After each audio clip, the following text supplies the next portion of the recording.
السلام علیکم ورحمۃ اللہ وبرکاتہ۔ نون ساکن و تنوین کے قواعد الحمدللہ ہمارے مکمل ہو چکی ہیں، تو آج کے سبق میں ہم انشاءاللہ الرحمن میم ساکن کے قواعد کے بارے میں پڑھیں گے۔ میم ساکن کے 3 قاعدے ہیں: ادغام شفوی، اخفاء شفوی، اظہار شفوی۔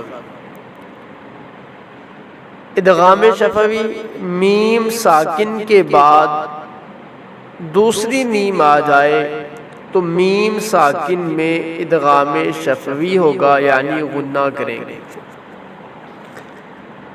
میم ساکن کے بعد اگر دوسری میم آ جائے تو میم ساکن میں ادغام شفوی ہوگا، یعنی غنہ کریں گے۔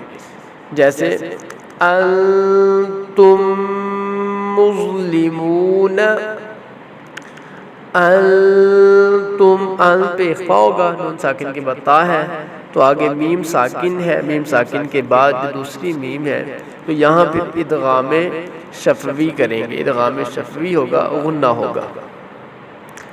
اور دوسرا میم ساکن کا جو قاعدہ ہے وہ ہے اخفاء شفوی۔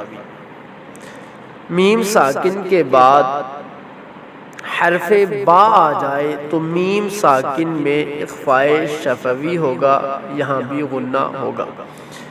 جیسے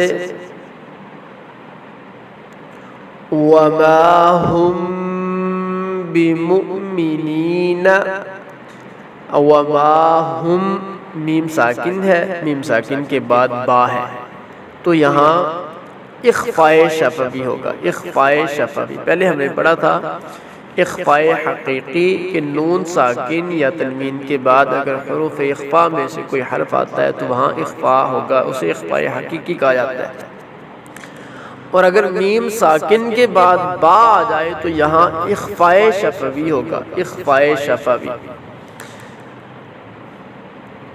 پہلا قاعدہ میم ساکن کا ادغام شفوی، میم ساکن کے بعد دوسری میم آ جائے تو میم ساکن میں ادغام شفوی ہوگا۔ اور دوسرا ہم نے جو ادغام پڑھا تھا اس کی 2 قسمیں تھیں، ادغام مع الغنہ، ادغام بلا غنہ، جسے ادغام ناقص اور ادغام تام بھی کہا جاتا ہے کہ نون ساکن یا تنوین کے بعد اگر حروف یرملون میں سے کوئی حرف آتا ہے تو وہاں ادغام ہوگا، ٹھیک ہے۔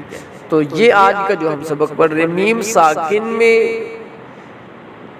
جو قواعد ہوتے ہیں، میم ساکن کے جو قواعد ہیں ان میں شفوی ایک لفظ کا اضافہ ہوگا، مثال کے طور پہ ادغام شفوی ہوگا۔ پھر اسی طرح میم ساکن کے بعد با تو وہاں اخفاء شفوی ہوگا۔ پھر تیسرا جو قاعدہ ہے وہ ہے اظہار شفوی۔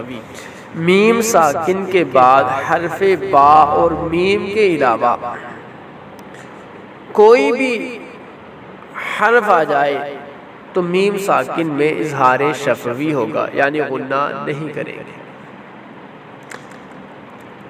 دیکھیں میم ساکن کے بعد 2 حروف ہیں، اگر وہ آ جاتے ہیں تو وہاں تو غنہ ہوگا۔ ان 2 کے علاوہ 27 حروف میں سے کوئی بھی حرف آ جائے، تا آ جائے، سا، جیم، حا، خا، دال، ذال، کوئی بھی حرف آ جائے تو وہاں اظہار شفوی ہوگا، یعنی غنہ نہیں کریں گے۔ میم ساکن کے بعد اگر با آئے تو وہاں اخفاء شفوی ہوگا، میم ساکن کے بعد اگر میم آئے تو وہاں ادغام شفوی ہوگا، ان دونوں میں غنہ کریں گے۔ اور اگر میم ساکن کے بعد ان دونوں میں سے کوئی حرف نہیں آتا، ان 2 کے علاوہ با اور میم کے علاوہ کوئی بھی حرف آ جاتا ہے، 27 حروف میں سے کوئی بھی حرف آتا ہے تو وہاں غنہ نہیں کریں گے، اظہار شفوی کریں گے۔ یہ آج کا ہمارا سبق ہے میم ساکن کے قواعد کا۔ میں اظہار شفوی کی مثال بھی آپ کو سامنے آپ کے رکھتا ہوں۔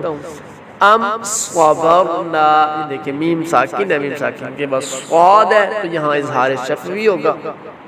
اسی طرح ام وا، میم ساکن کے بعد غاد ہے تو یہاں بھی اظہار شفوی ہوگا۔ یا ہم فیہا، میم ساکن کے بعد فا ہے، ادھر بھی اظہار شفوی ہوگا۔ تو ادغام شفوی کی مثال انتم مظلمون، یہ ادغام شفوی کی مثال ہے، ٹھیک ہے۔ اسی طرح علیکم بوالدیکم وکیل، یہ اخفاء شفوی کی مثال ہے، میم ساکن کے بعد با ہے. اسی طرح وَأَمْطَرْنَا کہہ لیں یا أَلَمْ نَشْرَحْ کہہ لیں، أَمْ صَبَرْنَا، یہ ساری اظہار شفوی کی مثالیں. تو آج کے لیے اتنا ہی کافی ہے. آج میم ساکن کے ہم نے قواعد پڑھے ہیں، تو یہ قواعد آپ یاد کیجئے گا. اللہ مجھے آپ کو قرآن مجید تجوید کے ساتھ عمدہ کر کے پڑھنے کی توفیق عطا فرمائے. السلام علیکم ورحمۃ اللہ وبرکاتہ.